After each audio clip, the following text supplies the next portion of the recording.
आज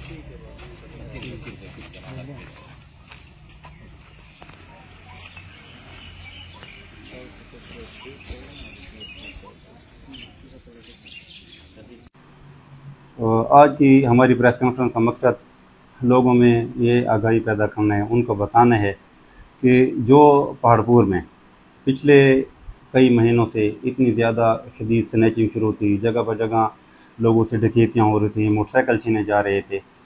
तो जनाब RPO साहब, DPO साहब की खसूसी हिदायत पर जनाब SP पहाड़पुर डिवीज़न की निगरानी में एक टीम तश्कील दी गई थी, जिसकी निगरानी मैं और मेरे साथ आफ्ताब आलम खान SHO कर रहे थे। तो इसमें इंतहाई मेहनत के साथ, जानफशानी के साथ इन ग्रुप को ट्रेस करने में अल्लाह ताला ने हमारी मदद की है, अल्लाह ताला ने हमें इसमें कामयाबी दी है।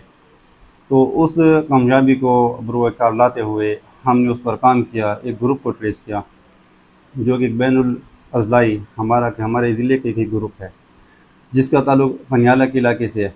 तो उसमें हमने 3 मुल्ज़िमान को गिरफ़्तार कर लिया है, जिसमें एक मंडाली से रिलेटेड है, दूसरा बस्ती मकबूलाबाद पहाड़पुर का है और तीसरा बन्नी खैल का है, जिनसे हमने अभी तक 14 मोटरसाइकिल रिकवर कर लिए हैं। और ये हमारी पहाड़पुर की, हमारी टीम की और हमारे अफसराना की तरफ से जो दी गई हिदायत थी, उसकी एक बहुत बड़ी कामयाबी है। तो इसमें सबसे पहले तो मैं अल्लाह ताला का शुक्र अदा करता हूँ। बाद में जब से हमारी यहाँ पर पोस्टिंग हुई है, बफ़ज़्ल खुदा डकैती और ये चोरी की वारदातें बफ़ज़्ल खुदा अल्हम्दुलिल्लाह ये ख़त्म हुई हैं। अब तक 14 मोटरसाइकिल हमने रिकवर कर लिए हैं। 3 मुल्ज़िमान अल्हम्दुलिल्लाह गिरफ़्तार हैं। बाकी 3 मुल्ज़िमान, उनकी गिरफ़्तारी के लिए हमारी टीमें छापाजनियाँ कर रही हैं। तो इंशाअल्लाह अल्लाह ताला उसमें भी हमें मज़ीद कामयाबी देगा और उसमें कामयाबी और कमरानी होगी। बहुत मेहरबानी, थैंक यू, जज़ाकल्लाह। अच्छा सर, जो लोग अभी तक गिरफ्तार नहीं हुए या इनके फैसिलिटेटर कोई ये देहातों के लोग भी हैं या ये वहाँ से आते हैं और ये स्नैचिंग करके चले जाते हैं, इनके फैसिलिटेटर लोकल लोग भी हैं? आपने ये जो सवाल किया माशाल्लाह, क्योंकि हमारे जितने भी ये ग्रुप हमारा ट्रेस हुआ है, तो इसमें माँ सिवाय एक आदमी बस्ती मकबूलाबाद का है, बाकी सारे पनियाला के हैं। तो इसमें ये हमारे लिए और पहाड़पुर की मांग के लिए एक अच्छी बात यह है कि हमारे पहाड़पुर के इलाके का कोई आदमी नहीं है। एक ही फैसिलिटेटर भी था जो इनको फैसिलिटेट भी करता था, इनके साथ वारदातें भी करता था, वो अल्हम्दुलिल्लाह हमने गिरफ्तार किया हुआ है।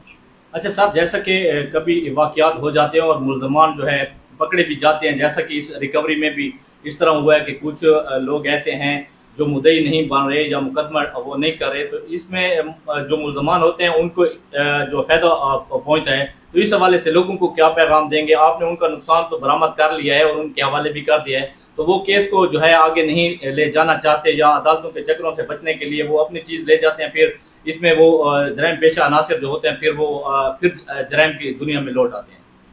इसका बहुत बड़ा नुकसान है। बहुत बड़ा नुकसान ये है कि ये हम डायरेक्टली इनडायरेक्टली हम ये मुल्ज़मान को फ़ायदा पहुँचा रहे होते हैं। उनकी रिकवरी तो हो जाती है, जो भी हमारे मुद्दईयान हैं, कंप्लेंटेंट हैं, जिनको हम बग़ैर FIR के ये मोटरसाइकिल वगैरह वापस कर रहे हैं, लेकिन ये डायरेक्टली फ़ायदा मुल्ज़मान को जाता है।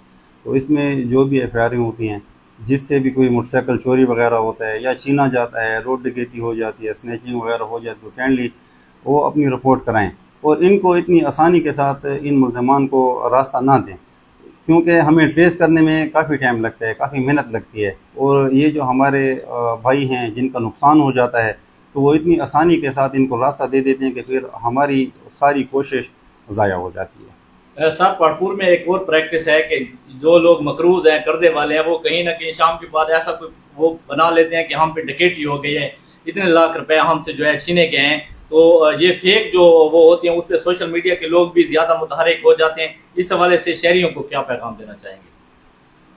हमारे पास कोई भी रिपोर्ट आती है तो फर्स्ट ऑफ ऑल हम मुद्दई को देखते हैं, कंप्लेनेंट को देखते हैं, कंप्लेंट को देख लेते हैं। कंप्लेंट के तासुरात से, उसकी बातों से, इन चीज़ों से अंदाज़ा हो जाता है कि इसकी रिपोर्ट में कितनी सच्चाई है, कितना झूठ है। तो इस किस्म की कई रिपोर्टें हमारे मसूल भी हुई हैं, हमने उन पर काम भी किया है, लेकिन उनकी ये गलत रिपोर्टें हमारा भी टाइम ज़ाया करती हैं और लोगों का भी टाइम ज़ाया करती हैं, जिससे हम आगे की तरफ नहीं जा सकते। अभी हमने जितने ये 3 मुल्ज़िमान गिरफ़्तार किए हैं या बाकियों के बारे में जो हमने इंफॉर्मेशन कलेक्ट की है, मालूमात की है, तो इसमें ये बात बताना हम ज़रूरी समझते हैं ताकि तमाम वालिदैन एक तो अपने बच्चों का ख़ास ख्याल रखें, क्योंकि जितने भी ये नौजवान हैं, ये जो हमने पकड़े हैं, ये तमाम कम उम्र हैं। इनकी एजें जो हैं ये 17-18 से शुरू होते हैं, 24 के दरमियान है, इसी ऊपर नहीं है। ये यंग नौजवान हैं, लड़के हैं, या नशे की हालत में इस तरह करते हैं, या इनको ऐसे फजूल किस्म के खर्च करने का और ऐसे 1 to 5 मोटरसाइकिल फिराने का या फजूलियात किस्म के शौक़ लग जाते हैं, जिसकी वजह से ये इन कामों पर आ जाते हैं। तो काइंडली वालिदैन अपने बच्चों का ख़ुसूसी ख्याल रखें, अपने बच्चों पर नज़र रखें, उनको देखें। जब वो घर में कोई नई चीज़ लेकर आ जाते हैं, अच्छा सा मोबाइल लेकर आ जाते हैं, तो कम से कम उनसे पूछ लें कि ये आपने कहाँ से लिए, इसकी आपकी सोर्स ऑफ इनकम क्या थी। तो इन पर थोड़ी सी कड़ी नज़र रखें। Thank you, जज़ाकुम।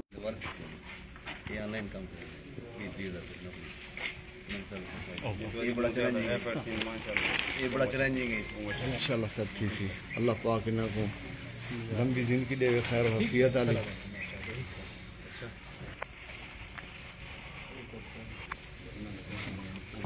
बहुत मेहरबानी तेरी, शुक्रिया। अल्लाह पाक खुश रखे, आबाद रखे। बे मुझे तो अपने मोटरसाइकिल निशानियाँ हवाले करें ने अपने मोटरसाइकिल जिनो अल्लाह पाक को मजीद जहाँ मुसीबत से परेशानियाँ लोग जितना भी देख रहे वे चैनल सत्तावन करे, जितने भी तो मशरूफ बने मिलने जिन्हें इलाके को हट के होने चाहे दी है रात है तो सही भी सन तमन करे तो इंशाल्लाह जी हम पैनल करवाइयां ठीक है, पहली बदौलत है, पहले इन्हें ठीक है, इंशाल्लाह मजीद ही सारी कोशिश करें ना इंशाल्लाह ताकि इलाके दे विच अमन रहे। बहुत मेहरबानी सर, अल्लाह ताला तो आबाद रशीद किधर रशीद